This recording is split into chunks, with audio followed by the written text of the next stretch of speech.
My name is Barbara Collins, Barb, if you've known me long enough, and at 57, I thought I had finally learned every hard lesson life had to teach me. I'd built my little world with my own two hands, a modest home, a stable job, and a retirement account I guarded like a secret garden. I wasn't rich, but I was steady, safe, or so I believed. Then came that Thursday morning, the kind that starts with burnt coffee and ends with your whole life flipped upside down. One notification, one number I couldn't unsee, $0. In that moment, my heart didn't just drop, it shattered. I wasn't the type to panic, but something inside me broke loose. And when I discovered who took everything, my own son, well, that's the day I stopped being just Barb, the quiet woman from Ohio. That's the day I became someone else, someone who fights back. My name is Barbara Collins, though everyone who's ever worked a shift with me, shared a coffee with me, or seen me pacing the aisles of a late night grocery store calls me Barb. I'm 57 years old, born and raised in a small Ohio town that most people describe as quiet, but to me it's always been a place full of noise, factory whistles, train horns, neighbors arguing on porches, kids shouting as they biked down cracked sidewalks. I used to think I would leave it someday, move somewhere warm or exciting, but life has a way of anchoring you in the very place you thought you'd escape. My anchor was responsibility. My anchor was motherhood. My anchor was survival. I grew up in a house where we didn't have space for big dreams. My mother worked 3 jobs. My father wasn't around enough to be called absent because absence implies once being present. From the age of 14, I learned not to expect anything to be handed to me. I learned that if you want something in this world, you earn it drop by drop, sweat, time, patience, and sometimes tears. When I turned 18, I didn't go to college. I went to work, first as a cashier, then a factory worker, then a receptionist, then back to cashier again. My resume reads like a map of survival, whatever kept the lights on, whatever kept food on the table. I met Jason's father, Michael, when I was 23. He had a smile that felt like a promise and a laugh that made me think maybe my life would start making sense. For a while, we were good. For a while, I thought I'd finally stepped into a story that belonged to other people, the kind where the husband is steady, the wife is secure, and the future feels like something you can plan. But Michael had his own storms, ones I didn't see coming. Drinking turned to gambling, gambling turned to debt, debt turned to anger, and anger turned into something I couldn't raise a child inside of. So I packed 2 bags, lifted my 3-year-old son from his crib, and left. From that moment forward, I built everything alone. I rented a tiny upstairs apartment where winters felt like punishment and summers felt like the inside of a toaster. I clipped coupons, worked overtime, and learned the art of stretching every dollar. I remember nights when I counted out coins just to afford milk. But through all of it, I told myself one thing: this is temporary. You're building something, brick by brick, step by step. As Jason got older, I worked harder. I saved every tax return, every bonus, every dollar I could set aside. Even when it was just a few bucks a week, I saved. I took jobs I didn't want, endured bosses who treated me like a replaceable part, and put up with customers who thought kindness was optional. I wasn't living, I was climbing, and I climbed for years. Eventually, I got steady work at a logistics company, first as a mail sorter, then as a dispatcher. The hours were long, the pay wasn't great, but the benefits were enough to keep me hopeful. That's when I started contributing to a retirement plan. It wasn't much at first, but I kept at it. I told myself I'd never rely on anyone, never be a burden, never live paycheck to paycheck again. My house came next, a small, worn-in, blue-shuttered place on the edge of town. It wasn't fancy. It had creaky floors, a roof that always needed something, and a yard that grew weeds faster than grass. But it was mine, my name alone on the deed.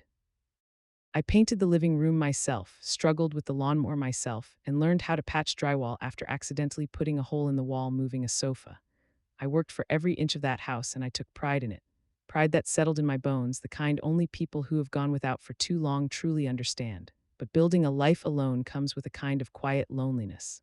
Not the kind that makes you cry, but the kind that sits with you at dinner and follows you into bed.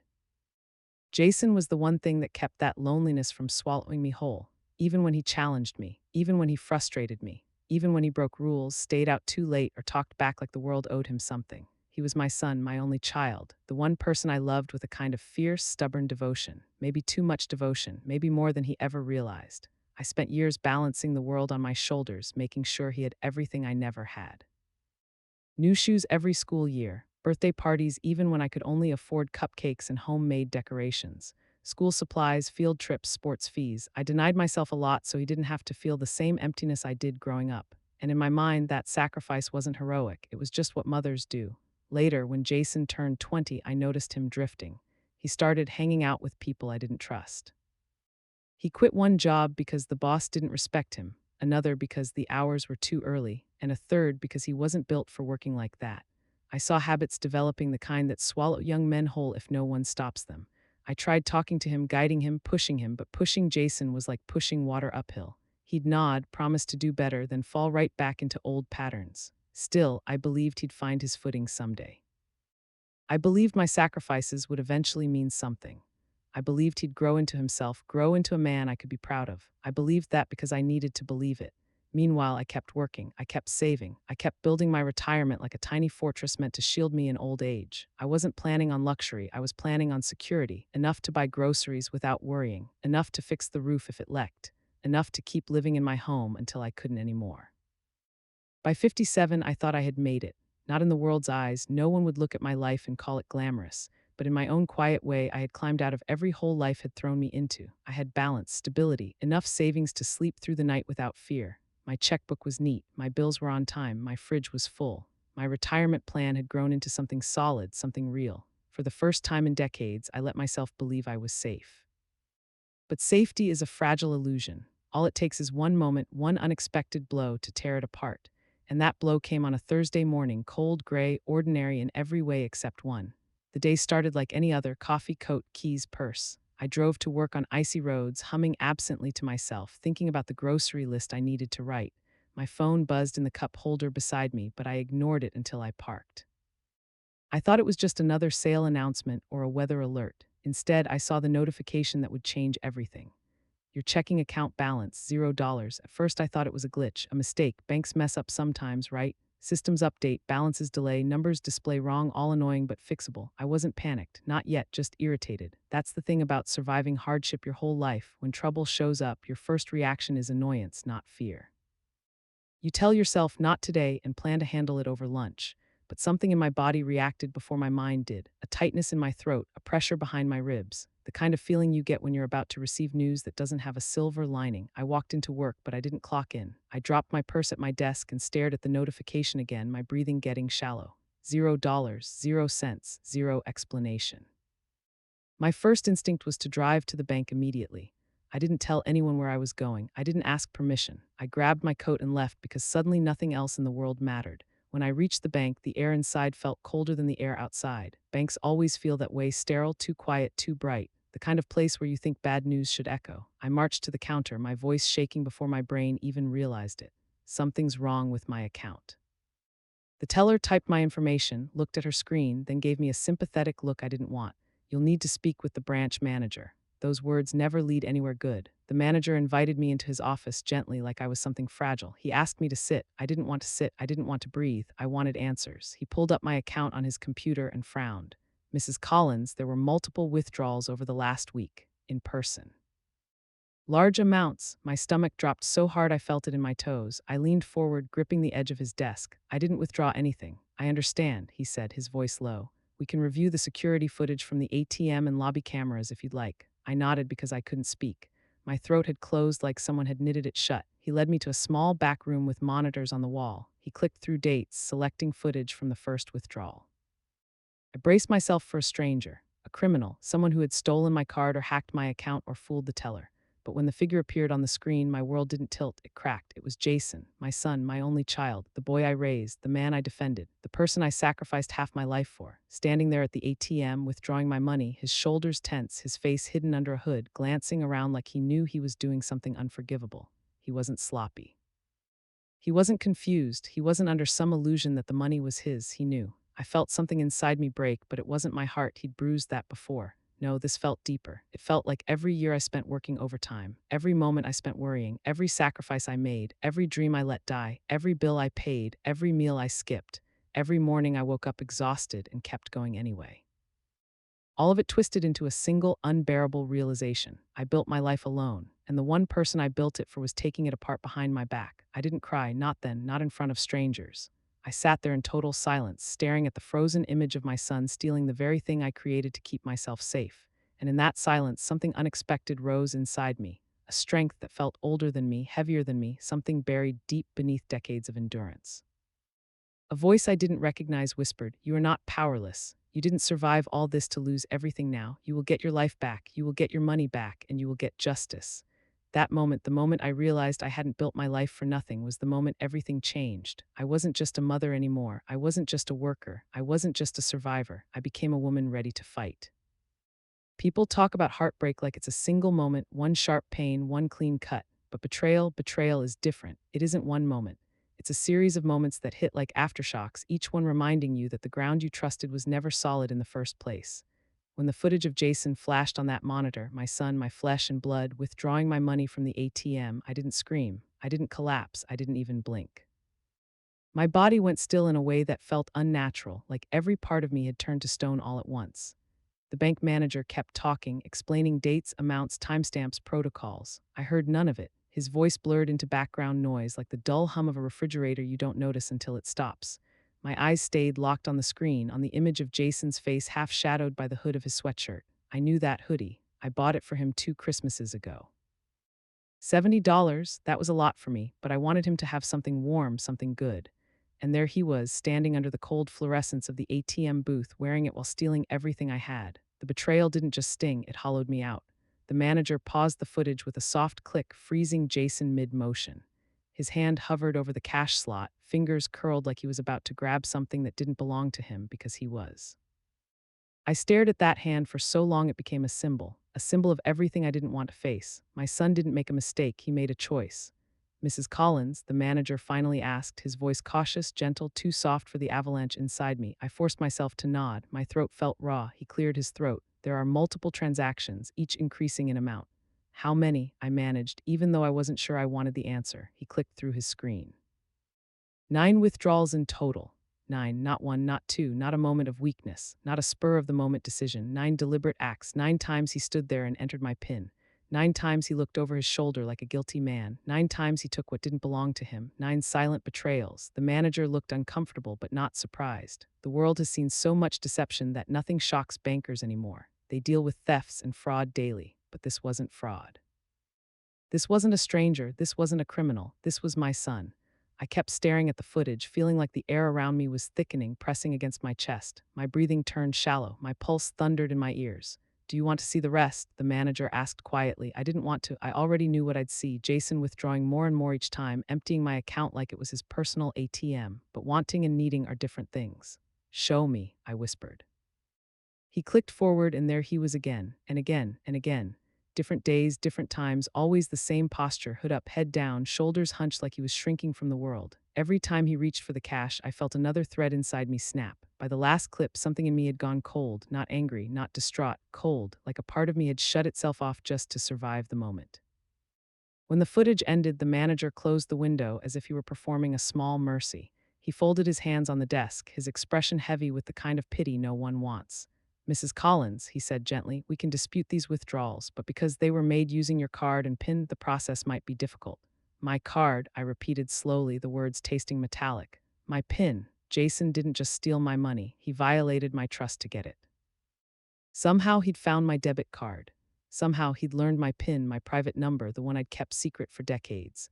A number I never wrote down, never shared, never uttered aloud near anyone. I didn't want to know how he figured it out. I didn't want the image of him snooping through my purse or watching me enter it at a store. But the truth crawled into my mind like a cold shadow. He'd been planning this. The manager asked if I had anyone I could call, someone who could sit with me. Drive me home, friends, family. I shook my head. I had coworkers, not friends.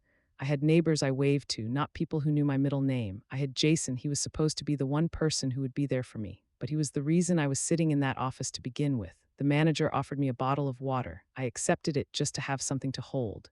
My hands were trembling so badly that the bottle crinkled under my grip. He asked me one more question, not a personal one, not a sympathetic one, just a standard protocol question. "Would you like to press charges?" My breath hitched, my heart twisted, my vision blurred for a moment. Press charges against my own son, the boy I carried, the baby I rocked, the toddler whose hair I brushed after baths, the child who clung to my leg on his first day of preschool, the teenager I waited up for when he missed curfew.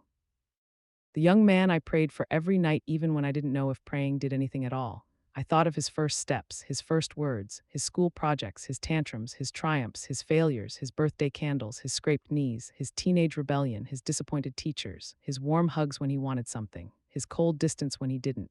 1,000 little memories flashed through my mind like a film reel on fast forward, press charges. What mother could do that, and yet what mother could allow her entire life savings to vanish without a fight? What mother could let her future disappear? What mother could let her own child become the kind of person who takes advantage of the one person who never gave up on him? The manager didn't push me. He didn't offer advice. He didn't judge. He simply waited. I took a long breath and whispered, "I need time." He nodded, "Of course." But time didn't give me comfort. Driving home that day felt surreal, like I was piloting someone else's body. The world outside my car window looked the same: gray sky, empty fields, the same houses, the same cracked roads.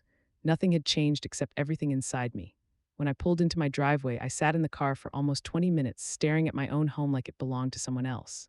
My house had always been my sanctuary, the one place where I could exhale, where the walls knew my struggles and held them silently. But that day the house felt haunted, haunted by the truth I couldn't outrun. Jason had been here. He walked through my rooms, sat on my couch, eaten at my table, all while knowing what he planned to do, all while sneaking money out behind my back, all while looking me in the eyes and pretending everything was fine, pretending he loved me. That was the real betrayal, the quiet pretending. I finally forced myself inside. The smell of my home felt different now. The silence felt heavier. I dropped my purse on the table and wandered through each room like I expected to find a trail of clues explaining why my son would do something like this. But houses don't hold answers. They only hold the ghosts of decisions. I walked into my bedroom and opened the top drawer of my nightstand. That's where I kept my debit card. When I picked it up, I felt sick, violated, unsafe, like someone had broken into more than just my finances. I stared at the card for a long time. This piece of plastic was my lifeline. Now it felt like evidence. I sat on the edge of my bed and tried to cry. I wanted to. I wanted the release, the warmth, the flood of emotion that comes when grief finally spills over. But nothing came, not a single tear, only a deep, suffocating ache in my chest that felt too heavy for tears. That night, I didn't cook. I didn't turn on the TV. I didn't answer my phone, even though Jason called twice. I watched his name appear on the screen, each time a punch to the stomach. I let the calls ring out. What would he have said if I answered? More lies, more excuses, some frantic story meant to soften the blow. I didn't want to hear his voice. Not yet, maybe not ever. I sat in silence until the house grew dark around me. Eventually, I lay down, fully clothed, staring at the ceiling until the shadows blurred together. I didn't sleep. I listened to the ticking of the clock on my wall, each tick sounding like another second of my life that Jason had stolen from me. Tick, you worked for that money. Tick, you trusted him. Tick, he knew exactly what he was doing. Tick, he didn't stop after one time. Tick, he kept going. Tick, he didn't think you'd find out. Tick, he didn't care. Tick, he betrayed you. Tick, he betrayed you. Tick, he betrayed you. By morning, the truth was carved into me like a scar. This wasn't about money anymore. This was about respect, about boundaries, about dignity, about my life, my hard work, my stability, my future. Jason had taken more than my savings. He had taken the illusion that I mattered to him. But here's the thing about betrayal. It may shatter you, but it also reveals something important. It shows you who a person truly is. It shows you what you must do next. It forces you to choose whether you will stay broken or start rebuilding in a new, stronger shape. And as I lay there in the early light of dawn, exhausted and hollow, one feeling began to rise from the ruins inside me.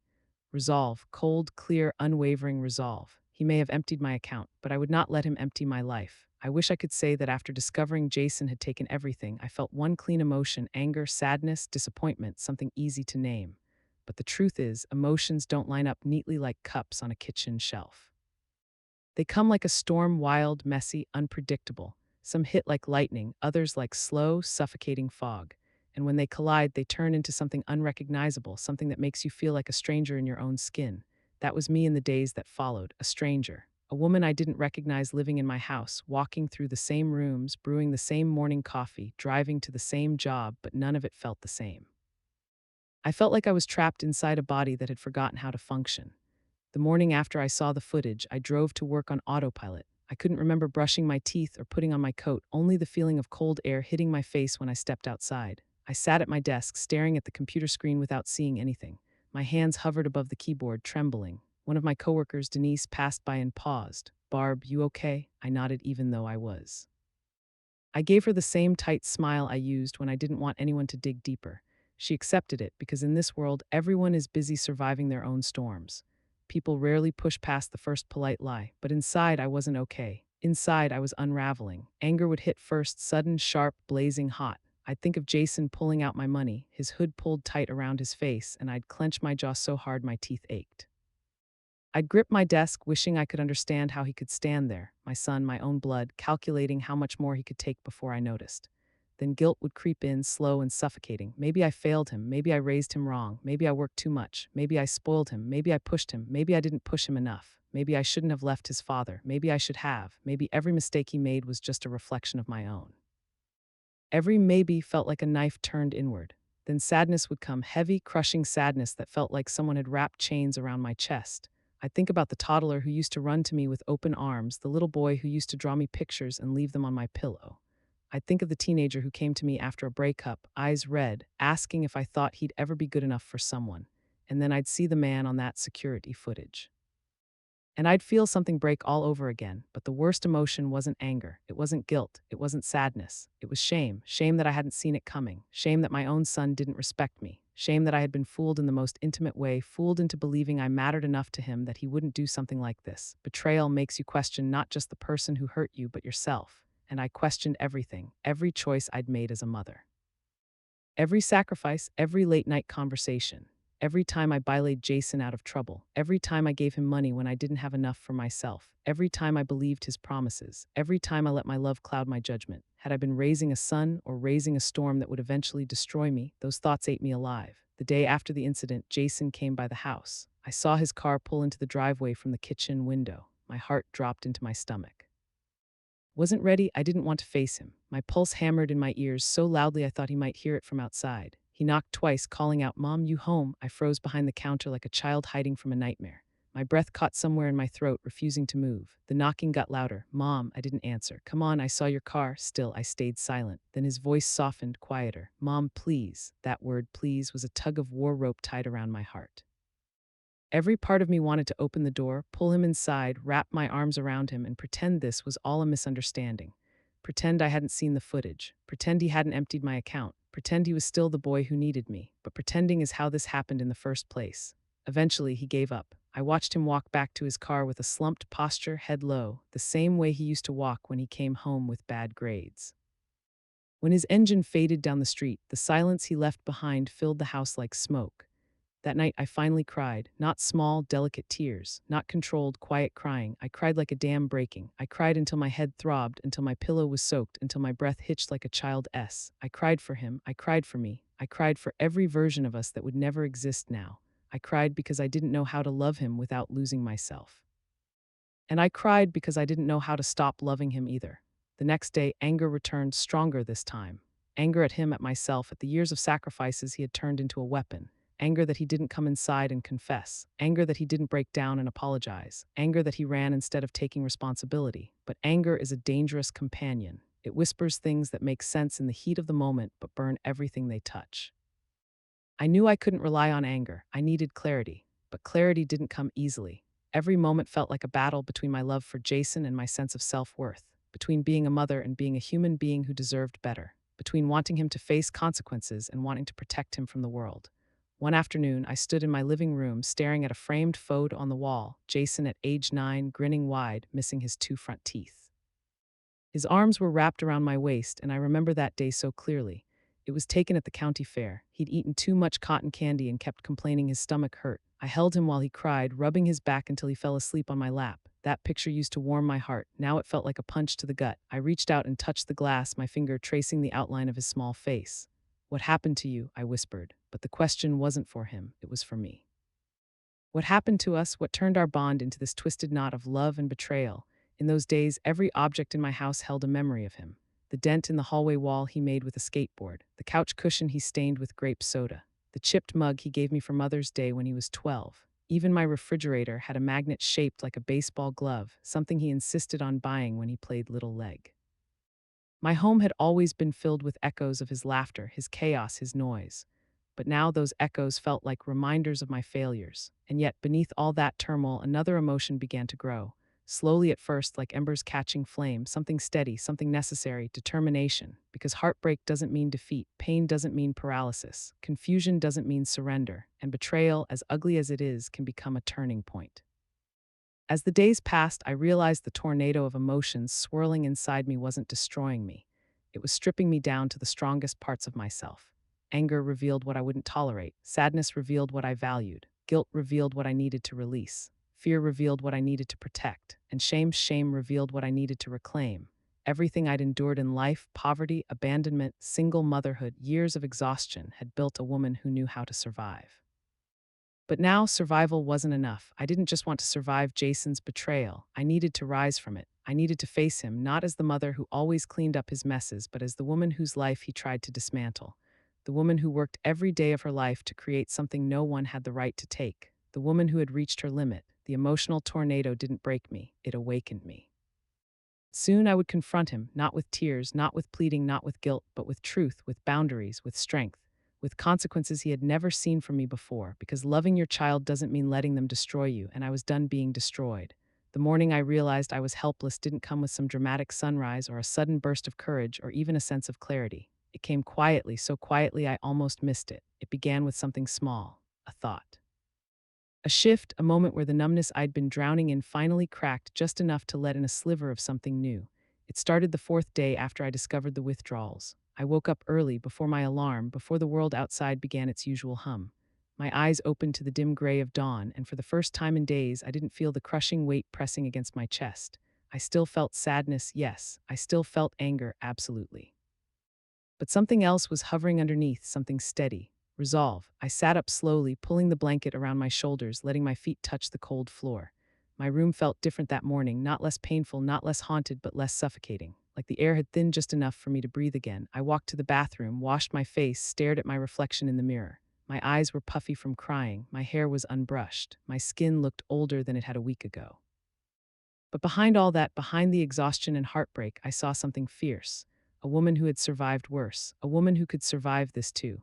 People underestimate older women, especially women like me who have lived quiet lives, done quiet jobs, carried quiet burdens. They think we're fragile. They think we're easy to dismiss. They forget that women like us have endured decades of storms without falling apart.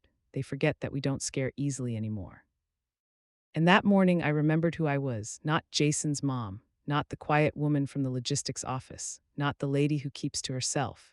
I was Barbara Collins, a woman who built her life from scratch, piece by piece, with no help from anyone, a woman who didn't break when her marriage ended, a woman who didn't crumble when life kept knocking her down, a woman who'd faced every hardship with her chin up, even if her heart was breaking. I took a long breath, feeling my lungs expand in a way they hadn't in days. Then I whispered to myself, firm, steady, final, I'm not helpless. The words didn't echo, but they didn't need to. They settled into me like a truth I'd forgotten but always known. From there, the shift began. I brewed a pot of coffee not out of habit, but out of choice. I sat at my kitchen table with a notepad pen poised above the blank paper. For years, I'd used this pad for grocery lists, bills, reminders. That morning, I used it for something entirely different, for a plan. I wrote 3 words at the top. What I can control, my hand shook slightly as I wrote, but not from fear, from determination. I listed the first thing: 1, call the bank and freeze everything immediately, not just the checking account, not just the debit card, everything, savings, credit, automatic payments, every account connected to my name. I grabbed my phone, dialed the number printed on the back of my card, and sat there listening to the robotic voice waiting for a human. When the representative answered, I didn't tremble, I didn't stutter. My voice was steady, calm, almost detached. Freeze all activity on my accounts, I said, all of it, permanently. The representative asked a dozen questions. I answered them one by one, my tone firm, non-negotiable. When she confirmed everything was locked down, I thanked her and hung up. Step 1 done. Next, 2, open new accounts with new passwords, new PINs, new everything. I grabbed my keys, put on my coat, and drove to the bank, not with fear, but with purpose. The same manager who'd shown me the footage recognized me immediately. He offered me a sympathetic look, but this time I didn't sink beneath it. I need new accounts, I told him, all new access, and I want a security code on every file. He didn't question me. He nodded, pulled up forms, and guided me through every step. I changed numbers, passwords, passcodes, started fresh. When he slid the new debit card across the desk, I stared at it not with dread but with a fierce protectiveness. This one would never fall into the wrong hands. Step 2 done. Then came the hardest part. 3, decide how I wanted to handle Jason, not as a mother who was hurt, not as a woman who felt betrayed, but as a person who deserved justice. I drove back home and sat in my car in the driveway for a long time. The house looked the same as always: blue shutters, small porch, the flower bed I'd kept alive for years. But inside, my life had changed forever. I walked inside and sat on the couch. I picked up my phone. There were 4 missed calls from Jason, 2 voicemails, 1 text. Mom, we need to talk. Call me, please. I need to explain. Explain? I stared at the message for a long time. A week ago, that plea might have broken me. It'd have made me question everything. But now I felt something different, strength. I didn't delete the message. I didn't respond either. Instead, I set the phone down and stood up with a new clarity in my steps. I was done being cornered by heartbreak. I was done letting the pain of being his mother outweigh the dignity of being myself. I had spent years holding him up, supporting him, saving him from every mistake, but saving someone too many times doesn't help them, it enables them. Protects them from consequences they desperately need to face. And that realization hit me like a jolt of electricity. Maybe the best thing I could do for Jason wasn't shielding him anymore. Maybe the best thing I could do was letting him face what he'd done, not out of anger, not out of revenge, but out of necessity. Because a man who steals from his own mother is not just lost, he is drowning. And I had stopped being his life raft the moment he siphoned away everything I had. I walked to my desk, pulled out the business card the bank manager had given me days earlier, his direct number. I stared at it for a moment before dialing. "Mrs. Collins," he said softly when he answered. "How can I help?" My voice didn't shake, it didn't break, it didn't falter. "I want to move forward with the dispute," I said, "including filing a formal report." There was a pause, a respectful one. "Of course, I'll walk you through everything." As he spoke, I filled out forms, provided details, followed instructions. Every signature felt like a step forward. Every piece of paperwork felt like reclaiming something Jason had tried to take from me, not just money, but power. When everything was finished, the manager said, "This process may take some time." I nodded, even though he couldn't see it. "That's fine," and it was fine. Because for the first time since this nightmare began, I had my footing back. After the call, I sat on the couch again, but this time I didn't feel fragile. I felt steady, grounded, capable. The emotional tornado had taken so much from me: sleep, peace, trust, but it had also stripped away the illusion that I was powerless, because I never had been, I'd just forgotten. In the following days, I took back more pieces of my life. I spoke to HR at work, updated my direct deposit. I reviewed my retirement accounts, made sure nothing else had been breached. I contacted the utility companies, the insurance office, even the small subscription services I rarely thought about. I became a fortress. Every bill, every password, every account became a symbol of my renewed control, and every step forward felt like I was stitching myself back together, thread by thread. One afternoon, while updating one of my accounts online, I paused, hands hovered above the keyboard. I thought about Jason, not the thief, not the man in the footage. Not the stranger who stole my security, but the boy I raised, the boy I loved, the boy who still lived somewhere inside the man he'd become. And a truth washed over me. I didn't stop loving him, but I had stopped allowing him to hurt me. There's a difference. Love doesn't have to mean sacrifice. Love doesn't have to mean surrender. Sometimes love means stepping back. Sometimes it means saying no. Sometimes it means protecting yourself when the person you love refuses to protect you. That was my turning point, the point where I realized love without boundaries becomes self-destruction. The point where I decided that Jason wasn't going to drag me down anymore, not emotionally, not financially, not spiritually. The point where I vowed that the woman I had become, strong, steady, clear, was not going to disappear again. I am not helpless, and I would never be helpless again. The first step toward justice isn't filing reports or making calls, it's reclaiming your sense of self. That was the lesson I learned over the weeks following the discovery of what Jason had done. In the first moments, my mind had been consumed by betrayal, anger, and heartbreak. But once I'd taken control of my finances, once the freezing of accounts and creation of new safeguards had been done, I realized that the real battle wasn't with the bank, the withdrawals, or even the law. The real battle was with me, my grief, my guilt, my fear, my instinct to always forgive, to always excuse, to always protect the person I loved, even when they didn't deserve it. I sat in my living room one quiet evening, the house feeling both familiar and alien. My coffee had gone cold, but I didn't care. I pulled a notepad toward me and started writing, not lists, not reminders, not budgets, but a narrative of my life from childhood to present. Writing became therapy. I chronicled every struggle, every moment I thought I might fail, every time I had gotten back up, and every victory, no matter how small, that I had fought for alone. The act of writing reminded me of my resilience. It reminded me that while Jason had taken money, he could never take my story, my experiences, my strength.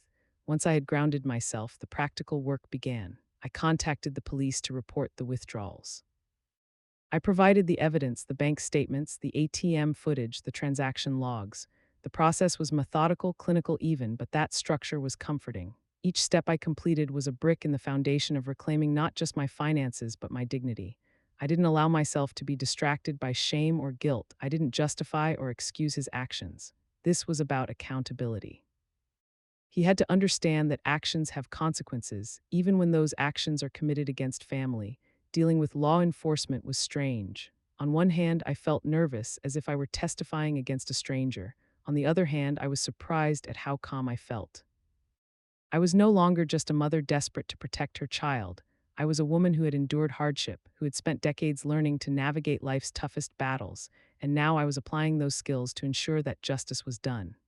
Sitting in the police station, recounting the withdrawals, I realized something. The fear I had felt initially, the helplessness that had washed over me, had been replaced by something more powerful, a sense of agency. When I finally confronted Jason, the meeting was not dramatic. It was not cinematic. There were no shouting matches, no collapsing to the floor in despair. He arrived at the house one evening, timid, cautious, as if he knew he had crossed a line that couldn't easily be mended. I didn't meet him at the door immediately. I sat in the living room, composed, waiting. I didn't want anger to control me. I didn't want to cry in front of him. I wanted clarity, and I wanted boundaries. When he entered, he avoided my eyes. His voice was low, almost apologetic. Mum, I held up a hand. Don't, not yet. For the first time, I realized that my voice carried weight, that my presence, my stance, my very demeanor communicated that this was not negotiable. I had been a passive participant in his life too many times, excusing misbehavior, cleaning up mistakes, and comforting him after decisions he made without thinking. This was different. This was real. He had taken what was mine, and I wasn't going to excuse it anymore. I've already reported everything, I said, my voice steady. The bank is aware, the police are aware, you will be held accountable for what you've done. His face paled. He muttered something about needing the money, needing help, needing guidance, but I didn't respond. I had spent decades helping him. And for the first time, I understood that helping him at the expense of myself was not love, it was surrender. Real love, the kind that protects someone while maintaining their responsibility, sometimes requires boundaries. Sometimes it requires saying no. Sometimes it requires letting them face the consequences of their choices. In the weeks that followed, Jason and I established a new form of communication. It wasn't easy. There were tears, his and mine, but I remained firm. I communicated my terms, my boundaries, and my expectations. He began attending counseling, something I insisted upon, not to punish him, but to give him the tools he had clearly lacked. Slowly, he began to grasp the gravity of what he had done. Slowly, he began to understand that respect and trust are not given, they are earned. During this time, I rebuilt my finances meticulously. I monitored every account, every transaction. I reclaimed not just the money he took, but also my sense of control. I paid off small debts, restructured my retirement plan, and even invested in things I had always postponed for fear of financial insecurity. I didn't just get my money back, I built a foundation that was stronger, more resilient, and more secure than ever before. But the most significant change wasn't financial. It was personal. I began to see myself differently. I wasn't just a mother or a survivor. I was a woman who could face betrayal and emerge not broken, but stronger. I realized that life doesn't owe us fairness, and people, even those we love most, don't always act in ways that honor that love. But we do owe it to ourselves to stand firm, to reclaim our lives, and to protect the parts of ourselves that matter most. I started reconnecting with parts of my life I had neglected while protecting Jason. I began attending local community events, volunteering at the library, and even taking short trips alone. I discovered that independence was a kind of freedom I had almost forgotten. I learned to trust myself again, not just in financial matters, but in judgment, intuition, and emotional strength. I realized that my identity was more than motherhood. It was resilience, courage, wisdom, and self-respect. Justice, I discovered, isn't always about punishment. It's about restoration. It's about taking back what was lost. It's about reclaiming control and dignity.